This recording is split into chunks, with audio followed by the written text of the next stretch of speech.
আমি প্রতিদিন মানুষকে ফাইন্যান্সিয়াল গাইডেন্স দিয়ে আসছি বিগত প্রায় 2 দশক ধরে, হাজার হাজার মানুষকে। আজ সেটা করব না। আজ আমি আপনাকে বলবো আমি নিজে কি কি ভুল করেছি একজন ব্যাংকার হয়েও। এমন ভুল যেগুলো প্রতিদিন আমি আমার কাস্টমারদের বারণ করতাম, কারণ আমার ভুলগুলো থেকে আপনি যা শিখবেন সেটা কোনো টেক্সট বুক দেবে না, কোনো অ্যাডভাইজার দেবে না। 5টা ভুল, শেষেরটা পর্যন্ত থাকুন, কারণ ওটা সবচেয়ে বেশি লোকে করে থাকেন অথচ কেউ স্বীকার করেন না। শুরুতেই একটা কথা পরিষ্কার করে দিই, এই ভিডিও শুধুমাত্র এডুকেশনের জন্য। আমি কোনো ফান্ড বা প্রোডাক্ট সাজেস্ট করছি না। ফাইনাল ডিসিশন সবসময় আপনার হবে। ছেলেবেলা থেকেই সংখ্যা নিয়ে খেলতে ভালোবাসতাম। চার্টার্ড অ্যাকাউন্টেন্ট হতে চেয়েছিলাম, হতে পারিনি। পরে বিজনেস ম্যাথামেটিক্স আর ফাইন্যান্স নিয়ে পোস্ট গ্রাজুয়েশন করলাম। একটা শেয়ার মার্কেট কোম্পানিতেও কাজ করেছি বেশ কিছু মাস। সেখানেই প্রথম জানলাম টাকা কি করে কাজ করে। তারপর 2007 থেকে ব্যাংকিং, প্রায় 2 দশক। আমার গোটা জীবনটাই সংখ্যার সাথে, হিসাব আমার পেশা। তবুও এই ভুলগুলো আমি করেছি, আর সেটাই আজকের আসল কথা। জানা আর করা, এর মধ্যে তফাৎ আছে। প্রথম ভুল, আমি 2007 থেকে ব্যাংকিং করছি অথচ নিজের এমার্জেন্সি ফান্ড তৈরি করা শুরু করেছি 2015 সাল থেকে। পুরো 8 বছর আমি বিনা সেফটি নেটে কাটিয়েছি। ভাবুন একবার, যে মানুষটা প্রতিদিন কাউন্টারে বসে কাস্টমারদের বলতো আগে 6 মাসের খরচ আলাদা রাখুন, সেই মানুষটারই নিজের সেফটি নেট ছিল না। মুচির পায়ে জুতো থাকে না, ঠিক সেরকমই অবস্থা। আমি জানতাম, প্রতিদিন বলতাম, কিন্তু নিজে করিনি। কারণ মনে হতো আমার তো চাকরি আছে, আমার আর কি হবে। আর একদিন সেই ভুলের দাম দিতে হলো। এই একটা অভিজ্ঞতা থেকেই আমার এমার্জেন্সি ফান্ডের ভিডিওটার জন্ম নিয়েছিল। যদি না দেখে থাকেন, ডেসক্রিপশনে লিংক দেয়া আছে, একবার অবশ্যই দেখবেন, কারণ ওটা না দেখলে বাকি ভুলগুলো বুঝতে অসুবিধা হতে পারে। আর দ্বিতীয় ভুলটা আমাকে আজও কষ্ট দেয়। কম্পাউন্ড ইন্টারেস্ট কি জিনিস আমি সেটা ব্যাংকিং এর আগে থেকেই জানতাম, কিন্তু আমি যা করলাম শুনলে আপনি অবাক হবেন। 2007 সালের শেষের দিক, সবে চাকরিতে ঢুকেছি। এক কলিগ আমায় পরামর্শ দিল একটা এসআইপি চালু করার জন্য। চালুও করেছিলাম 500 টাকা দিয়ে। ছোট অঙ্ক, কিন্তু শুরুটা তো করেছিলাম। তারপর এলো 2008-এর মার্কেট ক্র্যাশ। নিফটি 6300 থেকে নেমে এলো প্রায় 2500-এ। কয়েক মাসে 60% পড়ে গেল। চারিদিকে আতঙ্ক ছড়িয়ে গেল। অনেকে তো এসআইপিও বন্ধ করে দিল। আমি কিন্তু চালিয়ে গিয়েছিলাম, আর সেটা ছিল কারেক্ট ডিসিশন। কিন্তু আসল ভুলটা করলাম ঠিক তারপরেই। 2009-10 নাগাদ যখন বাজার আবার সবেমাত্র ঘুরে দাঁড়ানো শুরু করেছে, একটা তুচ্ছ কারণে আমি আমার এসআইপিটা বন্ধ করে দিলাম এবং পুরো টাকাটা তুলে নিলাম। কি কারণ ছিল আজও মনে পড়ে না, কারণটা এতটাই পেটি ছিল। একবার ভাবুন, 2008-এর ক্র্যাশের সময় আমি যে ইউনিটস কিনেছিলাম, নিফটি যখন 2500 থেকে 3000-এর ঘরে, আজ 2026-এ সেই নিফটি প্রায় 23,600, প্রায় 8 গুণ। মনে রাখবেন, পাস্ট পারফরমেন্স ভবিষ্যতের গ্যারেন্টি নয়, কিন্তু আসল ক্ষতিটা 500 টাকার ছিল না। আসল ক্ষতি ছিল আমি অভ্যাসটাকেই মেরে ফেলেছিলাম, আর ভাঙা অভ্যেস ফিরে পেতে অনেক বছর সময় লেগে গিয়েছিল। এখন বুঝি ইনভেস্টমেন্টের আসল জাদু টাকার অঙ্কে নয়, সময়ের আর ধারাবাহিকতার। ছোট্ট একটা হিসাব, 5000 প্রতি মাসে 12% ধরে নিলাম, যা গ্যারেন্টি নয় কিন্তু হতে পারে। 25 বছরে শুরু করে 30 বছর চালালে প্রায় হয় 1,76,00,000 টাকা। 5 বছর দেরি করলে প্রায় 95 লাখ টাকা হয়। পার্থক্য 81 লাখ টাকার। অথচ ওই 5 বছরে এক্সট্রা জমা মাত্র 3 লাখ টাকা। এটাই সময়ের জাদু। তাই সবচেয়ে বড় শিক্ষা, শুরু করুন আর থেমে যাবেন না। সবচেয়ে ভালো দিন গতকাল ছিল, দ্বিতীয় সবচেয়ে ভালো দিন আজ। তৃতীয় ভুল, জীবনের একটা বড় ফাইন্যান্সিয়াল সিদ্ধান্ত নিয়েছিলাম, মাথা দিয়ে নয়, আবেগ দিয়ে। পরিস্থিতি, সম্পর্ক, একটু সামাজিক চাপ, সব মিলিয়ে সেই মুহূর্তে যা ঠিক মনে হয়েছিল, পরে বুঝলাম সেটা হিসাবের বিচারের ভুল। আমি জানতাম লজিক কি বলছে, স্প্রেডশিট আমার সামনেই ছিল, তবুও সেই সিদ্ধান্তটা আমার মাথা নেয়নি, আমার ইমোশন নিয়েছিল। লজ্জা, দি সেম ট্যাক্স। সেই ভিডিওতে বলেছিলাম টাকার সিদ্ধান্তে কিভাবে আবেগ ঢুকে পড়ে।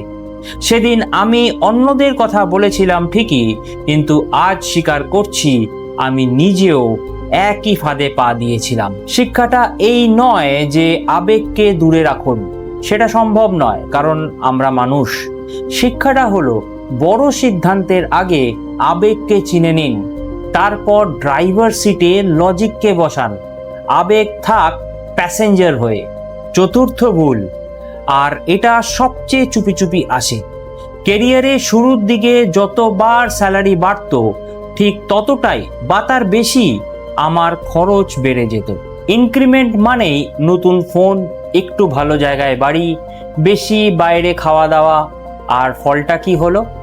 আয় বাড়ছিল ঠিকই, কিন্তু যে শতাংশ টাকা জমাচ্ছিলাম সেটা কমছিল। এটাকেই বলে লাইফস্টাইল ইনফ্লেশন।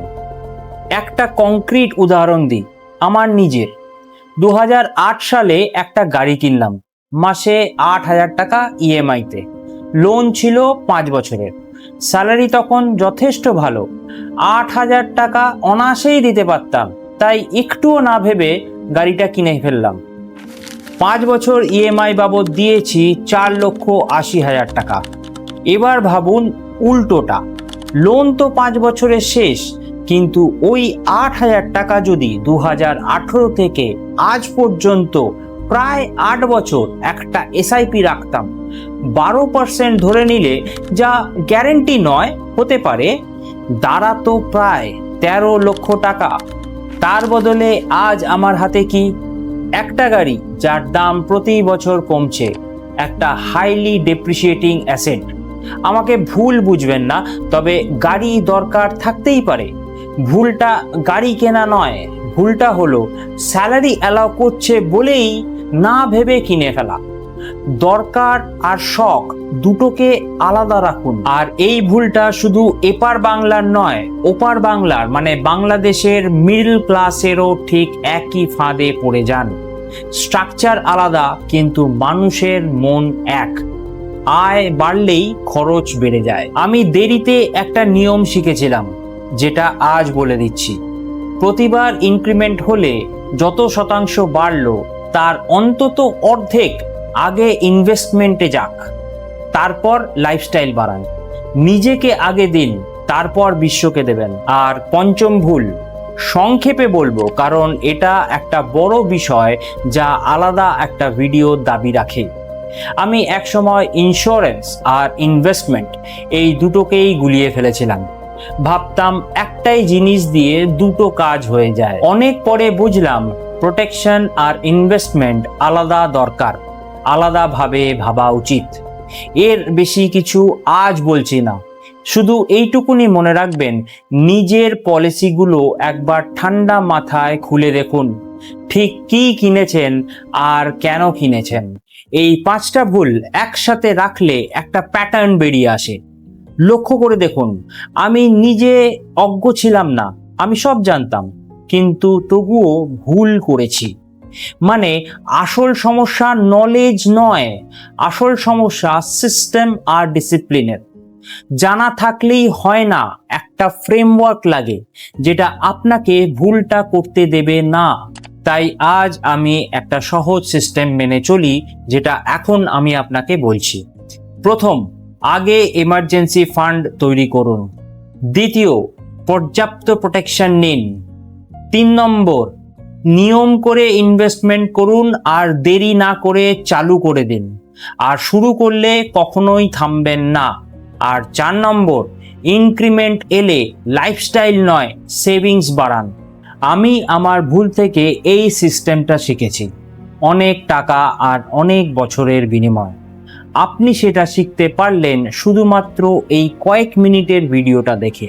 একটা কথা মন থেকে বলি, ফাইন্যান্সিয়াল প্ল্যানিংয়ে ভুল করলে নিজেকে দোষ দেবেন না। আমি প্রায় 2 দশকের ব্যাংকার হয়েও একই ভুল করেছি। গুরুত্বপূর্ণ বিষয় হলো ভুলটা চিনে নিজেকে শুধরে নেওয়া। এই 5টা ভুল আর এই পুরো ফ্রেমওয়ার্ক, এটাই আমি একটা স্ট্রাকচার্ড বাংলা কোর্সের মধ্যে সাজাচ্ছি, শুরু থেকে শেষ, এমার্জেন্সি ফান্ড থেকে ইনভেস্টমেন্ট পর্যন্ত, সম্পূর্ণ বাংলায় একজন ব্যাংকারের চোখ দিয়ে। কোর্সটা শীঘ্রই আসবে। আমি আপনাদেরকে এখন আর কিছু বলছি না, শুধু জানিয়ে রাখলাম। আর চ্যানেলটাকে সাবস্ক্রাইব করে রাখুন। যেদিন দরজা খুলবে প্রথমে আপনি জানতে পারবেন। কারণ যে ভুলগুলো শিখতে আমার প্রায় 20 বছর লেগেছে, আপনি কয়েক ঘন্টায় শিখে নিতে পারবেন। আজ কথা বলেছি আমার নিজের আয় আর খরচের ভুল নিয়ে, কিন্তু অনেকেই জানেন না প্রতি মাসে তাদের নিজের স্যালারি স্লিপে ঠিক কি কি হচ্ছে, কোথায় কত টাকা কেটে যাচ্ছে এবং কেন কেটে যাচ্ছে। সেটা নিয়ে আমার একটা আলাদা ভিডিও আছে, এই ভিডিওর পর ওটা দেখুন। নিজের স্যালারি স্লিপটাও একবার খুলে মিলিয়ে নিন আর কমেন্টে আমাকে জানান এই 5টার মধ্যে কোন ভুলটা আপনিও করেছেন। লজ্জা পাবেন না, আমি নিজেই 5টা ভুল করেছি। এই চ্যানেলে আমরা সৎভাবে টাকার কথা বলি, ভুল সমেত। মনে রাখবেন, আমি শুধু তথ্য দিতে পারি, পথটা দেখাতে পারি। শেষ সিদ্ধান্ত সবসময় আপনার হবে। ভালো থাকুন, সুস্থ থাকুন, দেখা হবে পরের ভিডিওতে। নমস্কার।